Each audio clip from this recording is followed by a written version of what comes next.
It's great to be here in India. It's great to be invited by IFFI. As I say, it's a long way to come for so few people, but there we are. So I'm here to talk about the Indian animation industry from a global point of view. But I come to India a lot. I obviously work for an Indian company, so I'm going to talk more from an Indian point of view than a truly global point of view, because I think you're probably more interested in why Indian animation is not succeeding rather than why global animation is booming. I started working for Prime Focus, Indian company, started in Bombay 15 years ago. I started working in London for them in 2009.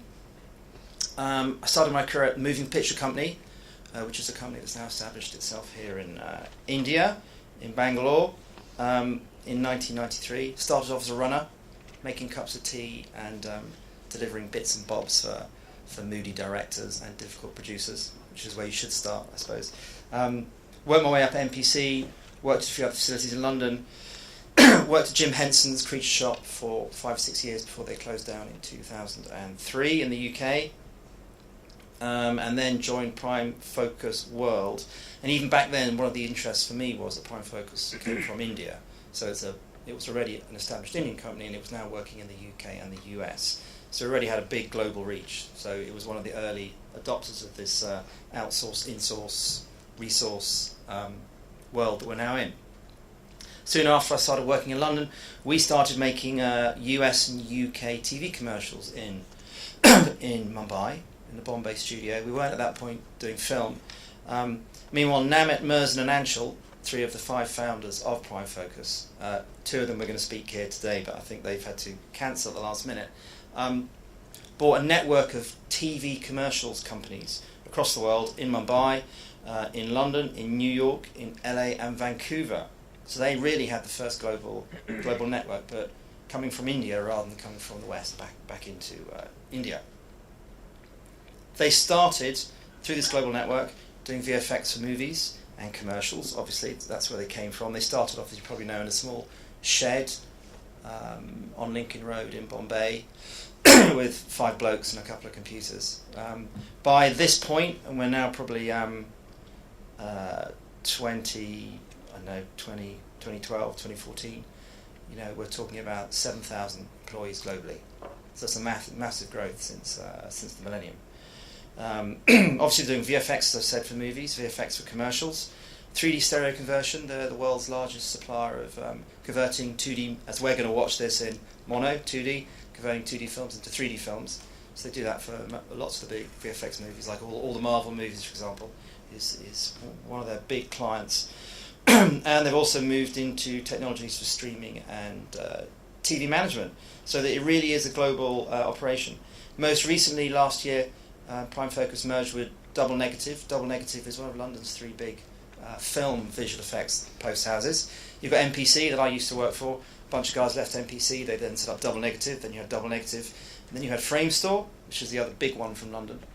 And those 3 companies have now come to dominate North America as well, because as the North American companies all closed down and shrunk and left Los Angeles, it's the 3 big British companies that have dominated global high-end visual effects. Double Negative has 8 Oscars in reception, which I think is a record for a post house. And it's now part of the Prime Focus World Group. And one of the interesting things about the most recent Oscar they won, which was for Ex Machina. That was a relatively low-budget movie, so that was not a massive Hollywood movie, it was an independent movie. So you could equate that to an Indian movie, if you wished. And you could say, well, if Ex Machina could win an Oscar, why can't an Indian movie? But I'm not here to talk about visual effects today. We're here to talk about animation. So, how did Prime Focus World get into animation? Because at this point, the company's doing visual effects, and it's doing stereo conversion, and it's doing technology across India. In 2011, we went to Cannes, the TV commercials festival. We did lots of drinking. It was the middle of the night. We met a Danish man. We followed up with the Danish man a few days later. It turned out he worked for a Danish company called M2, and he represented Lego. And then we went into pitching process, and we pitched on taking on board a Lego TV show. We hadn't done any TV shows before, but I'd worked at Jim Henson's where we had done TV shows. Prime Focus World had not. But one of the great things about the chaos of India is if you work for a UK or US company, your boss would have probably told you not to bother because it's not your core business. But because of chaotic India, they took a risk, which is fantastic, and they just said, get on with it. Take the risk. It sounds like a really good opportunity for the company. Get on with it. So after 6 months of scheduling and planning, we started doing Lego Chima, and 5 years, 2 shows, and 1 film later, we're still producing 15 half-hour episodes of Lego a year. So this really is proof that this global approach does work. And now we're going to play the animation show, which is number 1.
And 99% of that was made in India.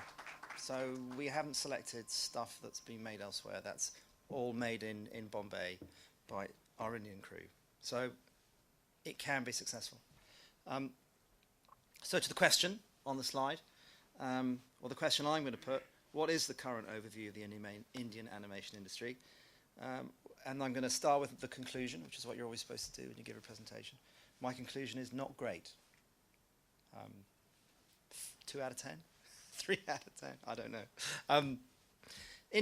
India possesses a lot of highly competent studios. So it's not that India can't make the work. You've obviously got Prime Focus, Prana, Pixion, Toons, Zentrix, DreamWorks, MPC, Technicolor, and others. And obviously they produce top international work. All the work you saw there was for the international market. It was not for the Indian market. They've recently been joined by Double Negative, who've opened a studio in Bombay as part of the Prime Focus group. And also Digital Domain is opening a studio here. Digital Domain is the infamous facility that did Titanic, which I suppose was the world's first big crazy visual effects movie. They're doing lots of great visual effects and animation, but they're doing it for the international market. So the question we need to address here is, why doesn't India make great, successful Indian animated content? I mean, you've got enough people. You've got enough people to go to the cinema. So the successful Indian film industry. Obviously, when film emerged over 120 years ago now, it was brought here by the British and then by the Americans. And I think, I've got a funny fact here, within the first 22 years of the film industry, globally, India alone made 1,300 silent movies. So that's a pretty fast start. So India really adopted this genre really, really quickly, right from the beginning. Obviously today, through the love of crazy movies in India and through modern shooting, post, and especially distribution techniques, India is now exhibiting more films than any other geographical area in the world. Over 1,000 films a year, that's double Hollywood's total output, selling 3.7 billion tickets. And it's not just Bollywood, it's the Hindi bit, there's obviously the Tamil bit and the Telugu bit, and there are other areas of India all producing loads and loads of stuff. So you've got a very successful film industry, you've got a very successful CGI industry, computer-generated imagery, which is everything that's made by a computer that moves. However, there's a lack of use of the CGI in these thousands of films that Bollywood is making. Most Bollywood movies don't have any CGI in them, or whether it's animated or visual effects. And visual effects doesn't always have to mean dinosaurs and robots. The main aim of visual effects in movies is obviously to make stunts and things that are normal look even more crazy. So the visual effects market is to convince the audience to believe the unreal is perhaps real. Animation means creating images that then take this to the next step, because they're creating a whole imaginary world. Every pixel on the frame is created, and this takes the viewer on a more magical journey. But the question, and when I talk to my Indian colleagues, the question is it because the Indian indigenous live action in-camera industry already supplies that? The Indian market doesn't need CG animated movies, because you've already got these crazy movies with crazy stunts and crazy dance routines, and perhaps there is not space in the Indian market, for this type of work. But I'm now going to play you our Bollywood visual effects reel, and I think this for me amplifies part of the answer.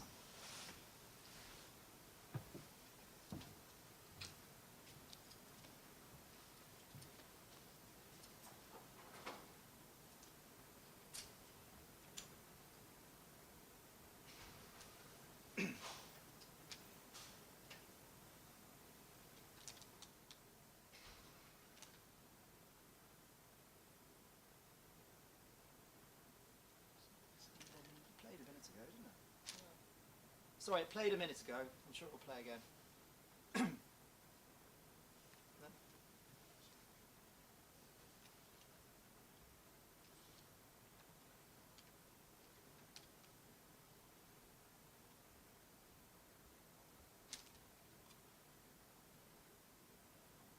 get the memory stick. 1 second, 1 second.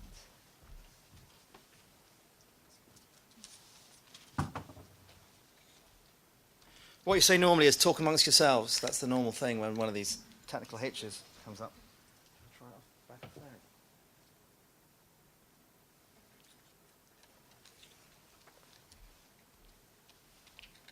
Anyway, I'll carry on. I'll carry on if I can read this in the darkness, whilst these guys see if they can get it to play. So if you look at the credits, the end credits of big US blockbuster movies. I don't know, look at the X-Men movies, for example, come out recently, Deadpool and Apocalypse. You can see there are huge numbers of Indian names that come up in those credits. But Indian filmmakers, as I said, they seem to shy away from using a lot of CGI and visual effects in their movies. So what's happened is it's primarily these three big UK companies plus other US companies that have come in. And they've really sort of taken over the Indian talent pool that works in this area. So now we're going to watch perfect. So this is Bollywood VFX. As I said, this is part of the answer to the question.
I'll let you think about the answer whilst I carry on with this presentation.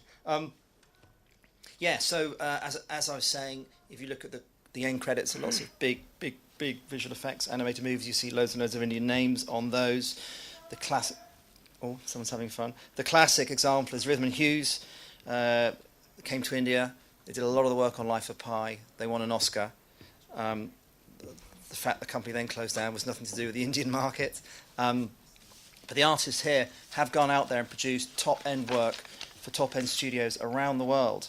Also, Indian artists, whether in VFX or animation, cost up to 70% less than their counterparts in the West, which is a big advantage. English is widely spoken. Well, everyone speaks English in India, which is fantastic because obviously the main players are the UK and the US. And if the French and Germans will also speak English globally, making outsourcing or working with Indian partners a lot easier. India is seen as more stable and law-abiding, and therefore more appealing than also most of your Asian neighbours and potential potential competitors. So India is very, very accessible. It's a very stable place compared to many other countries. And Indian visual effects are global. The companies from India who are not running with Western studios are also becoming more stable. If you take a company like Zentrix, for example, has a great reputation, does great work, Indian-owned, Indian set up. Reliance, Prime Focus, the really, really big ones, they are delivering high-end visual effects, and again, they're helping win Oscars. Animation studios are also doing the same. You've got companies in Mumbai, Hyderabad, Bangalore, and Kolkata. They're working Planes, Penguins, and Madagascar. So this is happening all around the world. And I'm now going to show you a test piece we've done for a high-end UK-funded movie in this case, again, which was made in India. So number 3, please. So again, all done in India. It was directed out of or via the UK, but all the work was done in India.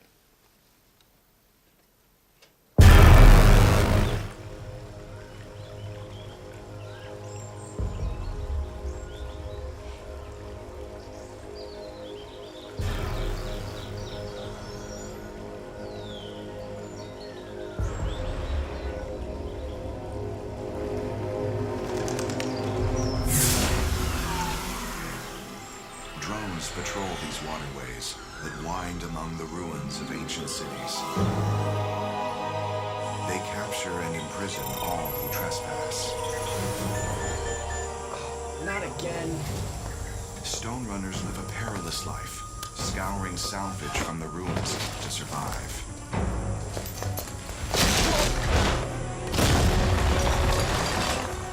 This is Tyson Devaney. His parents were counselors and imprisoned under this brutal new regime. He hopes one day to find them and return his people to freedom. But for now, he's a stone runner.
Thanks. You saved my life. Hey, are you alright?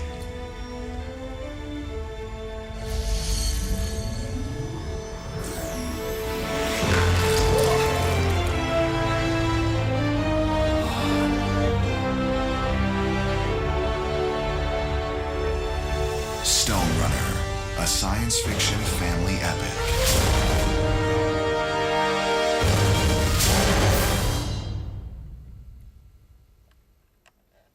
Well, that's left you all silent.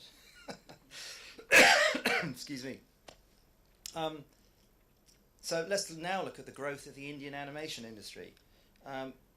So outsourcing is flourishing, and high-end Bollywood and Hollywood movies are also booming.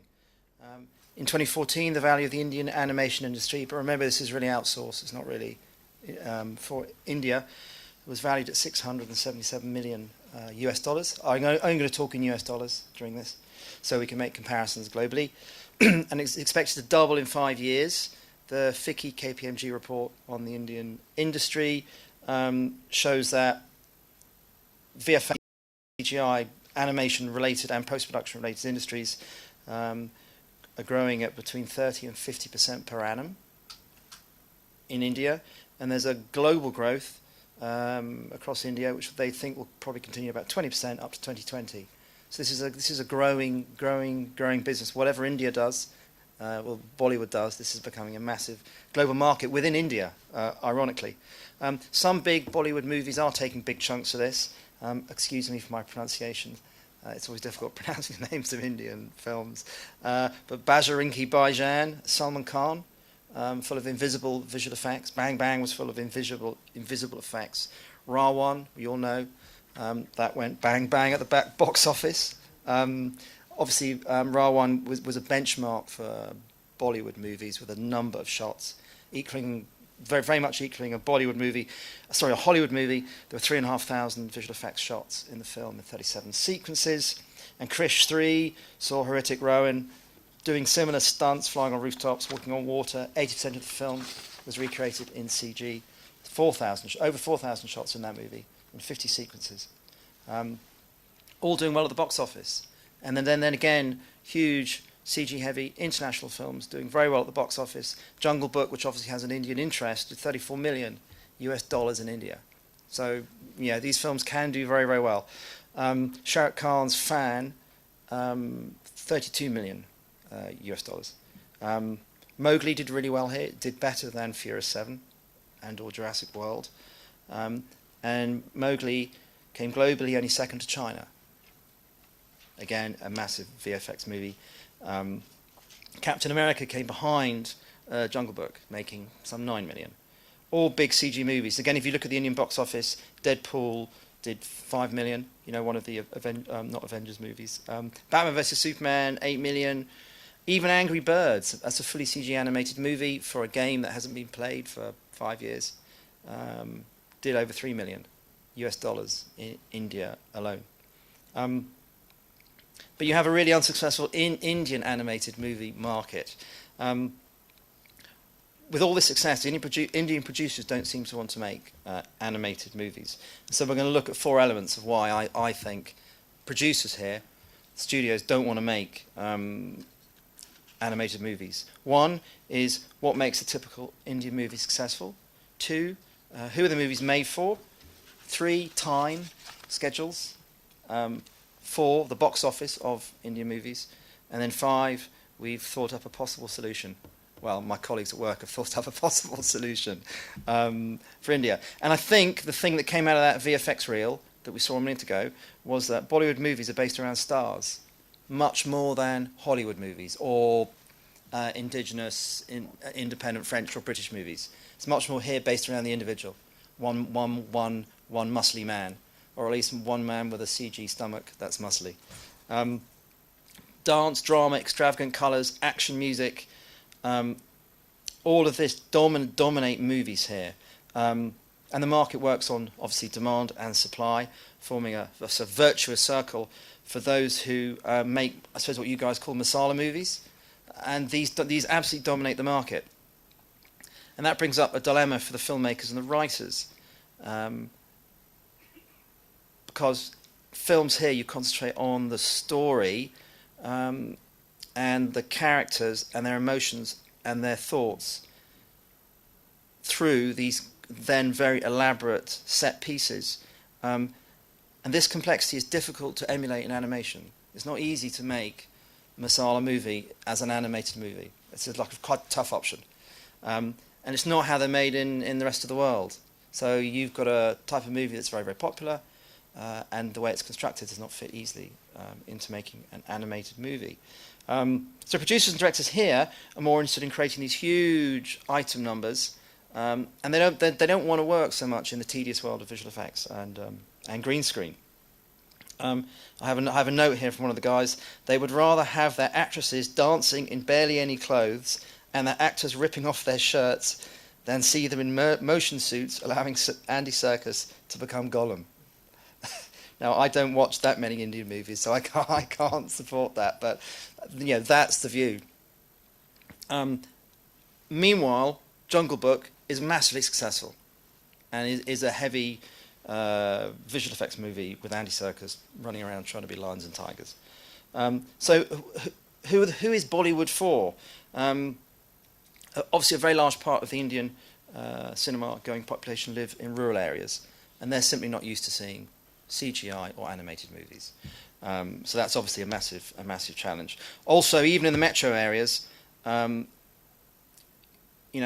challenging film like Lunchbox isn't so successful, but other films are. And again, it's because people say that they don't necessarily want to watch challenging movies or movies they're not used to. They want to see what's called masala movies because that's what they've seen, and it's difficult to work against that.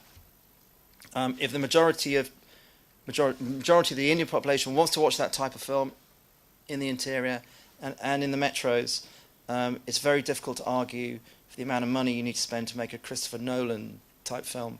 2 of the Oscars that Double Negative have won are for 2 of his previous films. So it's very difficult, I think, to persuade Indian producers to go into that depth, spend that much money, take that much time. And in animation, it's even slower. So these are massive challenges. Another huge challenge for the Indian market, I feel, is that in India, adults still see animated movies as for children. They don't. When we're looking at developing work for animation, most successful Western films are called 4-quadrant movies. So you've got mum, you've got dad, teenagers, and children. That's the 4 quadrants that go and see movies in the West. So you have a chunk that see. So in India, you might have a market for children, you might have a market for teenagers, you might have a market for mum and dad, but what you don't have is what's called the 4 quadrants. And it's only if you create 4-quadrant movies that you can potentially raise the cash and have the time to make these sorts of higher movies. When we started doing Lego here in India in 2012, most of the senior guys in the company simply weren't interested. It's toys, it's for kids. That's now changed completely. And most of the artists we had working for us, who are probably in their, early 30s maybe, had never played with Lego. So that indicates, I suppose, that if I said to you now, have you ever heard of Lego, you'd all say yes. Indicates the speed of change. But again, that this 4-quadrant type of movie making, I don't think has taken on here yet. And that is a key part in the inability, I think, to make these types of movies. Again, there's a lack of scripts because you have a lack of market, you have a lack of people who develop writing in this area. I know Yash Raj Studios, they made Roadside Romeo, for example. To quote one of my colleagues, it's a snooze fest. You have other Indian movies, animated movies, where they put so much work into other areas and they haven't worked on the script. Whereas again, in the US market, they start with the script, and they're working towards the 4-quadrant market. So again, the Indian market doesn't have these elements in it yet. In some areas, it is beginning to work. Obviously, as you know, there are quite a few films based on Indian mythology and religion. And I'm going to show you a clip from one that we have just released. But one of the interesting things I just want to point to here is, yes, these movies, I'm going to point to 2 examples, have been very successful as religious historic biopics. But again, there's a feeling in India that mythology doesn't make great movies that can hit this 4-quadrant market. However, in Europe and North America, mythology are called fairy tales. And these, as you know, are the basis of the vast majority of CG animated movies. From Tangled to Frozen, from Peter Pan, they're all based on mythology. So if you look back, in the Victorian period, the Victorians were going through the Industrial Revolution, just as we're going through a technical revolution. They wanted to take stories from the pre-industrial age and turn them into what they call fairy tales. So they took things like the Brothers Grimm, which is German mythology, which was written 200-300 years beforehand, and in the late Victorian period, they turned them into fairy tales, moral stories. And these stories are massively successful, and they're the foundation of all these Hollywood movies. In fact, almost every Disney movie is based on what in India you call mythology and we call fairy tales. So again, one of the themes could be in the future turn mythology into fairy tales and make them 4-quadrant movies. So now we're going to play a clip from a historical religious movie. You might recognise it in a moment, that we've just finished working on, and came out 2 weeks ago here in India, roughly at the same time that Mr. Modi brought in his demonetization policy. So we won't comment on the box office.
So the third theme, if I can say that, the third theme is going to be time and schedules.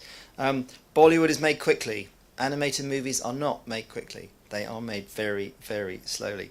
When investing in films, producers in India, they demand their shows follow very, very short timelines because they've got hard deadlines and they need to make quick returns.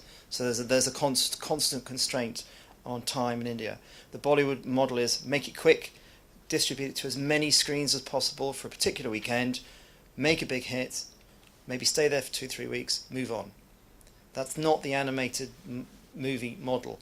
Char Sahibzade, the one we've just seen there, Char Sahibzade 2, the first one didn't have a hit weekend. This one, unfortunately, hasn't had a hit weekend, but it's not for different reasons. But it was released in cinemas for months and months and months, and it also built internationally. So its financial success was of a different model to the Bollywood model, which is put it in the cinemas for 2 weeks, get as many people to go to the screens as possible, and then move on. You can't make CG movies in short periods of time. They're very slow beasts. They're very complex. They need good planning, and you need to find a place for that time within the Indian movie making industry. They're slow to get right. It's difficult for teams to work well together, and consequently, good CG animation so far struggles to find a place within Indian films. I'll give you a couple of examples for CG movies in American model. If you're doing mid to low budgets, you'll have 12 to 18 months to do your shot production, and that might be after a year of pre-production. If you're doing slightly higher budgets, you probably stick on the front just 8 months to do your animatic. I don't think in India the concept of 8 months or a year to do the animatic is generally seen as acceptable. It's more like a couple of weeks. So very, very different mindset. And obviously if you're making big budget movies, 3, 4, 5 years. As a result of all these points, Indian budgets for animated movies, when they are made, are relatively low, and I think the end result of all of this is that historically the box office results have been quite poor. So the budgets that people talk about in India for animated movies are a fraction of even the cost of low cost animated movies in Europe, for example. In France, as you know, France has a very aggressive tax rebate system, and in France they make 10, 15 full-length animated movies a year. So small countries can do it. You don't have to be massive. Small markets can do it. They're primarily French content. But they allow the time. They've built the market. They've built the interest. They have governments to support them, as I said, through tax breaks. And so small countries can make large numbers of movies at low budgets with high quality. Budgets, obviously you've got Frozen, which is $200 million US plus, but maybe $80 million go on the screen. Mid-range movies, again the sort of French, the French high-end movies, which would be mid-range for Hollywood, 20 million maybe, with $8 million US going on the screen. And for low-budget movies, again remember in Europe and, as I said, in America, you've got this full quadrant thing. So if you're in the lower quadrant, so you're just going for younger children or a very simple style, even then 2 to 3 million US will go on the screen. Whereas in India, people talk about hundreds of thousands of dollars, and if they are doing a massive movie, very, very low millions. But the thing is, once you make that movie, everyone compares it to all the other movies. They don't compare it to whatever the environment you made the movie in. They compare it to all of the others. And if the people in the metros in India can go and see Angry Birds, which is one we mentioned earlier, or they can go and see a film that was rushed with a really low budget, they're obviously going to go and see Angry Birds, and they're going to dismiss the indigenous content. I think that's the sort of world that Indian animation has got itself into at the moment. For Hollywood, the risk to invest is a lot less than in India because they have this huge audience and a global audience, and therefore they can recover their money. On the other hand, in India, your options are limited because the mass masala market hasn't matured into this animation market yet. And until that cycle is broken, it's going to be really, really tough. And I come back to the point that the star is the king of the Indian movie, not a CG animated cuddly creature. Because people want to see stars. They want to see, Salman Khan, 2015, 2 huge movies. Again, I apologise if I pronounce them badly, but Bajrangi Bhaijaan was 43 million, and Prem Ratan Da Payo was 29 million. Is that terrible pronunciation? So, it's Salman Khan's CG enhanced body that's bringing in the revenue, not fluffy creatures. And then if we do quickly look at the success of animated movies in India, it is the 2 big religious historical biopics that have won. Hari Bawaja's Char Sabzade, you saw the clip from the second one there, but the first one did over 10 million US dollars in India alone, which is fantastic. There's the Tamil historic epic, the full CG motion capture movie made here called Kocha Dian, which I can't pronounce at all. In English it's called King with a Long Curly Mane, so I just call it The King because I can't pronounce its real name. Again, massively successful.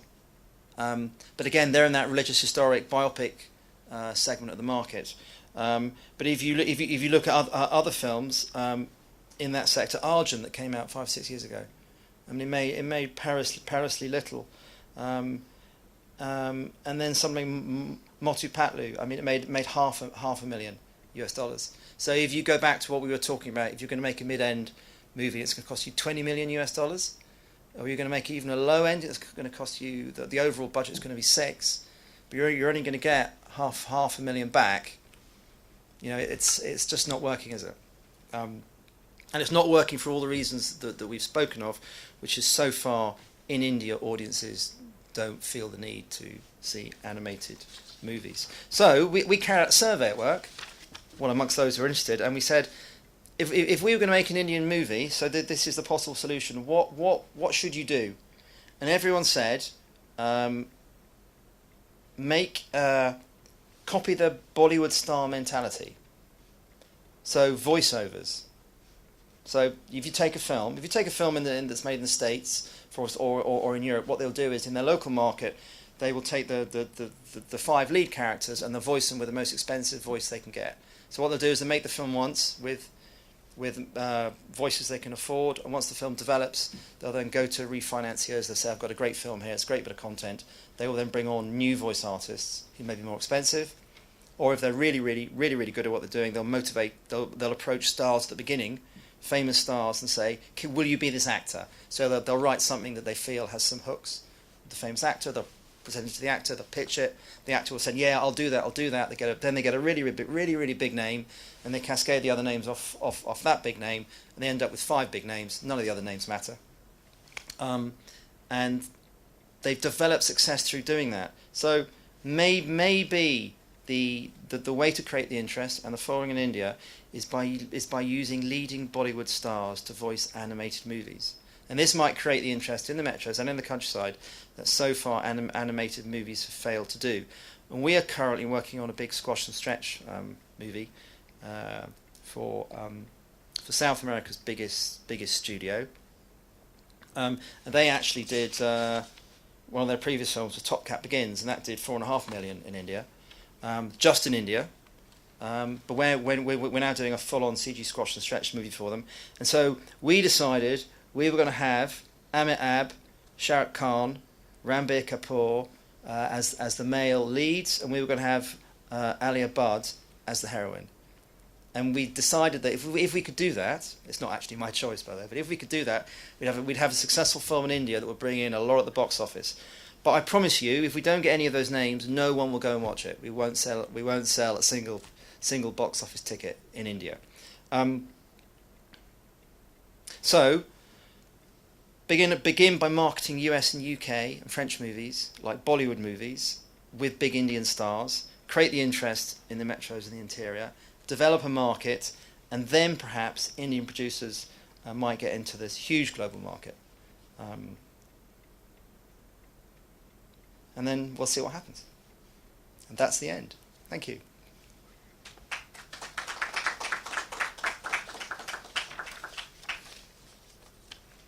Does anyone have any questions?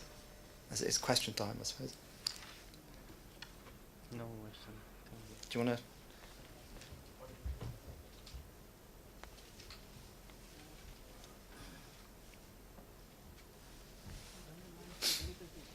Thank you, Sean, for the great talk. Pleasure. Definitely agree with most of your points in terms of the commerce part and the content also contributing to the growth not being so much from the Indian content generation perspective. But right now what we're looking at is animation industry vis-a-vis the movies segment. But what about the web? So something like an Angry Birds, the content was first generated as a game. Correct. It was first generated, so that the characters were introduced there, and that translated into a movie happening. So, are we forgetting about the web somewhere? Yeah, but would that be a facilitator for growth? The problem with the web is it's really difficult to monetize. It is difficult to monetize, but from the content creator's perspective, isn't that something which can be harnessed and yeah, but there aren't that many movies that follow games. I mean, there are some, sure, yeah. And Angry Birds hasn't been that successful. I think because I want it to appeal to a global market, but I'll only spend this much on each episode. And then you go, yeah, but the rest of the world spends, that much. It does come down to mathematics. Yeah. So that is the big problem, that people don't seem to want to invest enough money so that whatever they produce is globally appealing, rather than just appealing inside India. But yeah, as I said, there aren't that many examples of Angry Birds Yeah. so far. Thanks. And another point about that is we come across lots of people who develop games, develop apps, which is the area you're talking about, Right. and it's really hit and miss. For every app that's successful, There's always, yeah. there's thousands that Yeah, that bomb terribly. Thanks. Thank you for your question. Anyone else?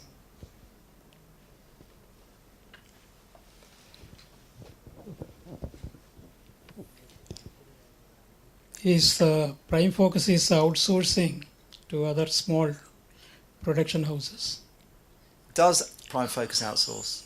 outsourcing the work to small production houses Not really. We try and do all the work in-house. in-house. We have outsourced in the past, Uh-huh. but it's of varying quality. So we try to we try to avoid that. Also, internationally, historically, Indian animation studios, whether doing 2D or 3D, don't have great reputation in terms of project management. That they may do the work, but they do it erratically, and the client doesn't know when they're going to get it or when they're not going to get it. So we prefer to work within our own world of studios, because then we know we have good project management. We don't have to worry about whether it's going to turn up or not. So we try whenever we can to do it in-house, and also that's because that's helped build Prime Focus. I mean, one of the reasons Prime Focus is so big today is because the founders of the company have always encouraged everyone to do it in-house. Because if you do it out of house, you give the knowledge or you give the value to someone else. If you do it in-house, as per the Lego example I gave you, at the time the company wasn't doing animation of any sort, so we could have taken that contract and outsourced it to other Indian companies who were already doing that type of work, but we decided to do it all in-house, and now it's become a major part of the business. So yeah, so we do try and avoid that whenever we can. That may be the wrong answer, but any other questions before we wrap up? Fantastic. Well, thank you all for coming, and enjoy the rest of the day.